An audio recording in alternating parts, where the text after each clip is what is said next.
안녕하세요 어린이 여러분. 저희는 2022 토양지하수 어린이 여름캠프 토박사와 수박사의 실험실 이야기의 수박사입니다. 네, 이번 시간에는 토양의 산성화에 대해 함께 알아보려고 하는데요. 바로 시작해 볼까요? 토박사님, 요즘 토양 산성화가 심각하다고 하던데 토양 산성화란 무엇인가요? 토양 산성화는 자연적 또는 인위적 현상에 의해 토양의 pH가 감소하는 현상을 말하는데요. 여기서 pH는 수소 이온 농도 지수로 물질의 산성, 알칼리성의 정도를 나타내는 수치를 말하며 0부터 14까지의 숫자로 나타냅니다. 순수한 물을 기준으로 7.0을 중성이라고 하고 이를 기준으로 7.0 미만은 산성, 7.0 초과는 알칼리성 또는 염기성이라고 부릅니다. 그렇다면 우리 주변에서 산성과 알칼리성 용액을 찾아볼까요? 산성을 띠는 용액에는 식초와 탄산음료 등이 있고 이와 반대로 알칼리성을 띠는 용액에는 바닷물, 비눗물 등이 있습니다. 토양의 pH는 어느 정도가 적당한가요? 토양의 pH는 토양의 다양한 화학적 및 생물학적 특성에 영향을 미치는 매우 중요한 요소인데요. 나무나 농작물 종류에 따라 살기 적합한 pH는 조금씩 차이가 있으나 보통 5.5에서 6.5 정도를 유지하는 것이 가장 적절합니다. 하지만 토양의 pH가 4.0에서 5.0으로 내려갈 경우 강한 산성을 띠는 것으로 보고 이를 토양이 산성화되었다고 합니다. 그럼 pH는 어떤 방법을 통해 측정할 수 있나요? 네, 대표적으로 리트머스 종이와 pH 시험지가 있는데요. 간단하게 산성인지 알칼리인지 확인할 때에는 리트머스 종이를 사용하곤 합니다. 붉은색으로 변하면 산성, 푸른색으로 변하면 염기성이라고 볼 수 있어요. pH 시험지는 산성, 알칼리성뿐만 아니라 농도도 알 수 있습니다. pH 시험지를 실험 용액에 살짝 담근 후 바로 보여지는 색상으로 pH 농도를 확인할 수 있어요. 물론 정확한 농도값을 수치로 알기 위해서는 pH 측정기와 같이 전문 장비를 이용한다는 점도 참고하면 좋을 것 같네요. 우리나라는 현재 토양 산성화가 빠르게 일어나고 있다고 하는데 토양 산성화의 원인은 무엇인가요? 토양 산성화가 일어나는 데에는 다양한 원인들이 있는데요. 대표적인 이유로는 농작물에 화학 비료를 지나치게 많이 사용하는 것이라고 해요. 화학 비료를 논이나 밭에 뿌리면 농작물이 필요로 하는 양만 흡수되고 그를 제외한 나머지는 그대로 흙 속에 남아 토양을 산성화시키기 때문이죠. 이외에도 또 다른 이유가 있는데 수박사님은 알고 계신가요? 네, 알고 있습니다. 어린이 친구들은 산성비가 토양 산성화의 큰 원인으로 주목받고 있다는 사실을 알고 있었나요? 하늘에서 내리는 비가 원래 약간의 산성을 띠고 있다고 해요. 더불어 자동차에서 발생된 배기가스와 공장의 매연 등의 오염물질이 구름에 섞이면서 더 강한 산성비가 내리게 되어 토양 산성화를 가속화시키고 있다고 합니다. 이렇게 산성화된 토양은 복구되는데 굉장히 오랜 시간이 걸린다고 해요. 그렇기 때문에 천연 비료를 사용하거나 대중교통과 친환경 자동차를 이용하는 등 토양 산성화의 원인들을 사전에 예방하는 것이 중요하겠죠. 그렇다면 토양 산성화가 왜 위험할까요? 토양 pH의 변화는 토양 환경에 많은 영향을 미친다고 해요. 산성화된 토양은 식물의 뿌리가 영양분을 흡수할 수 있는 능력을 떨어뜨려 토양 안에 있는 미생물의 활동을 억제시키는데요. 토양에 독성 물질의 농도가 증가하게 되고 식물의 성장에 방해가 되어 다양한 식물들이 제대로 자라지 못하게 된다고 합니다. 또한 토종 식물이 감소하고 생명력이 강한 외래종이 그 자리를 차지하게 되어 생태계를 어지럽힐 수 있으며 수질 산성화를 초래하여 생태계 먹이사슬이 파괴될 수도 있다고 해요. 이외에도 다른 문제는 또 어떤 것들이 있을까요? 토양 산성화 문제가 계속해서 심각해지면 땅에서 자라는 여러 가지 농작물들을 먹으며 살아가는 동물 그리고 사람들에게도 식중독을 일으키거나 식자재 감소 등의 문제 발생으로 이어질 수 있다고도 해요. 그러니 우리 어린이 친구들은 토양 산성화를 방지하기 위해 함께 노력해야겠죠? 교수님에게 배워보러 가볼까요? 안녕하세요. 저는 토양 지하수 청소년 여름 캠프에서 여러분들과 같이 토양에 대해서 공부하게 된 강원대학교 교수 양재의입니다. 우선 토양은 무엇인지 다 같이 생각해 보도록 하겠습니다. 우리 사람은 우리 피부가 있듯이 지구에도 피부가 있답니다. 그래서 토양은 지구의 표면에 쌓여 있는 물질들을 말합니다. 흔히들 흙 이렇게 얘기하기도 하고 토양이라고도 얘기를 하지만 흙은 그냥 편하게 일반적으로 말할 때 설명하는 용어이고 좀 더 학술적으로 흙을 표현하면 우리는 토양이다 이렇게 부르게 됩니다. 토양의 구성 요소를 알아보도록 하겠습니다. 토양은 고체, 액체, 기체로 구성이 되어 있습니다. 토양을 구성하는 고체를 고상, 토양을 구성하는 액체를 액상, 기체를 기상 이렇게 부릅니다. 그래서 고상, 액상, 기상을 토양의 삼상이다 이렇게 불러주게 됩니다. 그래서 무기물과 유기물은 고상을 구성하는 주요 물질이고요. 토양의 50% 이상을 차지하고 있습니다. 그리고 기상과 액상은 각각 25%씩을 차지하고 있습니다. 고상을 차지하고 있는 무기물과 유기물 중에는 무기물이 대부분이고요. 유기물은 보통 5% 미만으로 존재합니다. 유기물은 동식물체들이 죽어서 토양 내에서 미생물에 의해서 분해되는 물질로 여러 가지 유익한 기능들을 보여줍니다. 그러면 이 토양의 고상을 주로 차지하는 무기물은 무엇으로 이루어져 있을까요? 그것은 모래, 미사, 점토입니다. 모래와 미사와 점토로 구분하는 것은 그 기준이 입자의 크기입니다. 그 입자의 크기 중 입자의 지름의 크기를 가지고 구분을 해줍니다. 어떠한 토양의 입자든 그 지름의 크기가 0.05에서 2mm 사이면 모래, 0.002에서 0.05mm 사이면 미사, 그리고 0.002mm 이하이면 점토 이렇게 구분을 합니다. 그래서 여기서 미사라고 하는 것은 외국어로 실트라고도 표현을 하고 여러분들은 매우 미세한 모래 이렇게 이해를 하시면 됩니다. 한편 모래와 미사와 점토는 우리가 만져보면 그 감촉이 다릅니다. 여러분들 늘 많이 만져보셔서 아시겠지만 모래는 거칠거칠하고요. 미사는 매우 부드럽습니다. 한편 점토는 부드럽고 끈적끈적합니다.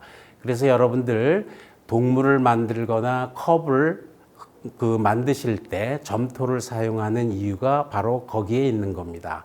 진흙을 가지고 여러 가지 공예 작품을 만들 수 있지만 모래는 그럴 수 없는 걸 아시겠죠?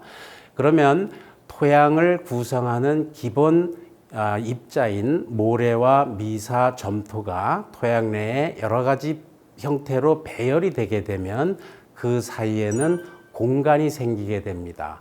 그 공간을 우리가 공극이라고 부르고 공극에는 물과 공기로 채워져 있고 반은 물, 반은 공기로 채워져 있습니다. 그래서 식물과 동물들은 토양에 있는 물을 이용하고 또 식물 뿌리나 미생물과 같은 생물체들은 호흡을 하게 되는 것입니다. 그래서 요약을 해드리면 토양은 무기물과 공기와 물로 구성이 되는 삼상으로 구성이 되어 있고요. 그 토양을 구성하고 있는 모래, 미사, 그리고 점토의 퍼센테이지에 따라서 토양의 특성들이 모두 달라지게 됩니다. 우리나라에서는 그 기본 입자 모래, 미사, 점토의 퍼센트에 따라서 12가지 종류의 토양으로 분류를 하고 있습니다. 토양을 구성하는 기본 입자인 모래, 미사, 점토에 따라서 다양한 종류의 토양이 존재하게 됩니다. 모래가 많은 경우는 여러분들이 흔히 보신 강이나 바닷가의 토양이 될 것이고 진흙이 많을 경우는 물이 잘 빠지지 않아서 우리가 여기를 밟으면 끈적끈적함을 느낄 수 있는 경우가 있을 겁니다. 아울러 모래나 미사 그리고 점토가 골고루 섞여 있는 밭 토양도 여러분들이 보셨을 겁니다. 네, 그러면 토양은 어떻게 생겨났을까요에 관해서 공부해 보도록 하겠습니다. 토양은 암석으로부터 생성이 되었습니다. 그래서 암석은 기반암이라고도 부르고 바위라고도 부릅니다. 이 암석이 풍화작용을 받게 되면 작은 사이즈, 작은 크기의 암석으로 변화가 되고 그 작은 크기의 암석들을 우리가 모재 또는 모암이라 부르게 됩니다. 그럼 이 모재는 다시 그 풍화작용과 토양 생성 작용을 받으면서 앞서 우리가 배웠던 토양을 구성하는 모래, 미사 그리고 점토의 크기로 작아지게 되어서 비로소 우리가 토양이 만들어졌다 이렇게 표현을 해주게 됩니다. 여기서 풍화작용이라고 하는 것은 암석과 같이 큰 바위들이 물리적, 화학적, 생물학적 작용을 받아서 작은 크기의 바위로 변화가 되는 과정을 말합니다. 토양 생성 작용은 작아진 모재들로부터 토양이 만들어지는 과정인데 5가지 요인에 의해서 영향을 받게 됩니다. 그 5가지를 보면 모재, 기후, 식생, 지형, 그리고 시간입니다. 모재는 그 원천이 되는 바위가 화성암인지 퇴적암인지에 따라 다르게 됩니다. 우리나라의 경우 75% 이상의 모재가 화강암이고 화강암은 원래 산성암입니다. 그래서 산성암으로부터 생성된 토양은 산성토양이 되겠죠. 우리나라의 대부분의 토양들의 pH는 산성입니다. 기후는 그 토양이 생성되는 과정이 열대지방인지 온대지방인지 한냉지방에 따라서 그 토양이 달리 생성이 되고 식물이 있을 경우와 없을 경우 토양의 생성은 다르게 됩니다. 지형의 경우는 가파른 지형인지 평탄한 지역인지 이에 따라서 토양의 생성이 달라지고 모두 공통적으로 시간이 오래 걸린다는 특징을 가지고 있습니다.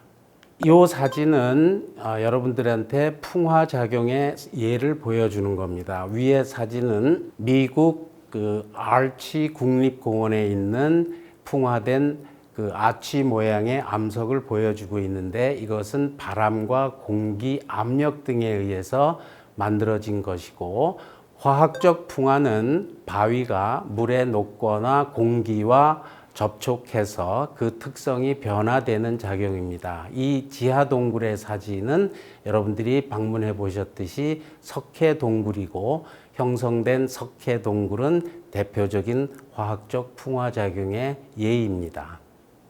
그 토양은 이렇게 풍화작용과 토양 생성 작용에 의해서 만들어지게 되면 토층의 분화작용에 의해서 층이 형성이 되게 됩니다. 그래서 토양에는 여러 가지 층이 있게 되는데 이 내용에 대해서 간단히 알아보도록 하겠습니다. 기반암이 지표에 드러나서 그 공기와 물에 노출이 되게 되면 앞서 본 바와 같이 풍화작용을 받아서 모재층이 형성이 되게 됩니다. 이후에 수백 년이 지나게 되면 모재층 위에 표토라는 것이 생성이 되는데 이것이 비로소 토양을 지칭하는 물질이 생성이 되는 것입니다. 그래서 표토, 모재층, 기반암 이런 식으로 층이 만들어지게 됩니다. 이러한 현상이 또 토양 생성 작용과 풍화 작용을 받게 되면 붉은색 또는 그 검정색 계열의 표토가 생성이 되고 그 밑에는 밝은색 계열의 심토, 모재층, 기반암과 같은 층이 만들어지게 됩니다. 그래서 표토는 우리가 흔히 A층, 심토는 B층, 모재층은 C층, 기반암층은 rock이라는 영어의 앞을 따서 R층 이렇게 불러줍니다. 그래서 여러분들도 야외에 나가서 토양을 깊게 파보면 이런 식으로 표토, 심토, 모재층, 기반암과 같은 층을 보실 수가 있을 것입니다. 아마 청소년 캠프에 참여하는 여러분들도 실험을 통해서 이 토양 단면을 만드시는 걸로 알고 있습니다. 그래서 맨 위는 유기물과 그 생물들이 많이 서식하는 표토이고, 우리가 흔히 얘기하는 토양 그러면 대부분 표토를 얘기하는 것입니다. 그래서 생각해 볼 때 1cm의 토양이 만들어지는데 얼마나 시간이 걸릴까요? 이런 질문을 보시면 여러분들은 최소한 200년에서 1000년이 걸린다 이렇게 답을 하시면 되고, 일반적으로 200년 이상이 걸린다 이렇게 답을 하시면 될 것 같습니다. 이러한 토양은 다양한 기능을 보여줍니다. 여러분들이 살고 있는 아파트라든지 건물의 지지 기반이 되고, 식물이 자라나는 터전이 되어서 우리가 먹는 식량을 생산해 주게 됩니다. 아울러 비가 오게 되면 토양은 빗물을 정화시키고 스며들게 해서 지하수를 충전해 주는데 큰 역할을 하게 됩니다. 토양은 외부로부터 많은 물질들이 들어오게 되면 그들을 분해하고 정화시켜 주게 됩니다. 음식물 쓰레기나 동식물 사체들을 분해시켜 주고, 또 오염물질이 토양에 들어오게 되면 나쁜 성분들을 걸러내서 정화를 시켜 줍니다. 그래서 캠프에 참여하시는 여러분들은 실험을 통해서 토양이 어떠한 물질을 어떻게 정화할 수 있는지 그 능력에 관한 실험을 수행을 하게 되실 겁니다. 그래서 토양은 이와 같이 다양한 기능을 보여줍니다. 이러한 기능을 통해서 매우 유익한 혜택들을 우리 인간들한테 제공해 주는데, 그 혜택을 토양의 생태계 서비스다 이렇게 불러주게 됩니다. 건강한 토양일수록 이렇게 다양한 기능들을 보여주고, 건강한 토양일수록 우리들에게 많은 혜택을 주게 됩니다. 그러나 토양이 오염이 되게 되면 이러한 기능이 저하되고 인간들한테 유익한 기능을 적게 공급해 줄 수밖에 없습니다. 토양이 오염되지 않도록, 또 토양이 건강하도록 보존하고 관리하는 것이 매우 중요한 일입니다. 토양에는 지렁이나 또는 개미와 같은 동물들도 살고, 식물 뿌리도 있고, 또 다양한 종류의 미생물도 살고 있습니다. 토양 1g에는 100만에서 10억 단위의 미생물들이 서식하고 있습니다. 건강한 토양일수록 이러한 다양한 생물들이 서식하게 되고, 토양의 건강성을 유지를 시켜 주어서 토양으로 하여금 다양한 기능들을 하게끔 하고, 그 기능을 통해서 우리들은 많은 혜택을 받게 됩니다. 그래서 토양은 살아있는 생명 자원이다 이렇게 표현을 해주고 있습니다. 이번에는 심화 내용으로 무엇이 토양을 오염시키고, 토양이 오염되면 어떤 현상이 일어나는지를 간단히 알아보도록 하겠습니다. 우리 인간들이 무심코 버리는 물질 중에는 동물, 식물, 그리고 미생물에게 좋지 않은 영향을 주는 물질들이 많이 있습니다. 이러한 물질들을 오염물질이라고 부르는데, 오염물질이 토양으로 들어오게 되면 그 농도가 자연 농도보다 높고, 그 물질들이 토양에 유익한 기능을 저해하고 결과적으로 식물, 동물, 미생물에게 독성을 보여주게 됩니다. 이러한 현상을 우리가 토양 오염이다 이렇게 부릅니다. 토양을 오염시키는 오염원에는 다양한 종류가 있습니다. 여러분들이 잘 아시다시피 폐수에 있는 중금속, 그리고 주유소 등으로부터 나오는 기름, 공장 굴뚝에서 나오는 매연, 건축물에서 나오는 콘크리트, 농경지에서 나오는 가축 배수, 가정에서 나오는 합성 세제 등 다양하게 존재합니다. 일단 토양이 오염이 되게 되면 토양이 보여주는 유익한 기능을 할 수가 없기 때문에 우리는 많은 피해를 보게 됩니다. 토양이 오염이 되게 되면 오염을 정화시키는데 시간이 많이 소요되고 천문학적인 돈이 들어가게 됩니다. 그래서 토양이 오염되기 전에 사전 예방적으로 토양을 오염시키는 오염물질들이 토양을 토양으로 유입이 되지 않게 하는 방안이 매우 중요하다 이렇게 강조를 하고 싶습니다. 네, 여기까지 그 토양 지하수 청소년 여름 캠프를 통해서 토양에 관한 이론 수업을 진행을 하였습니다. 짧은 시간 동안 여러분들이 많은 것을 배울 수는 없었겠지만 토양에 대한 기본적인 지식과 그 느낌을 받으셨으면 좋겠습니다. 여러분들이 좀 더 심화된 내용은 실험을 통해서 배우시리라고 생각을 합니다. 여러분 고맙습니다.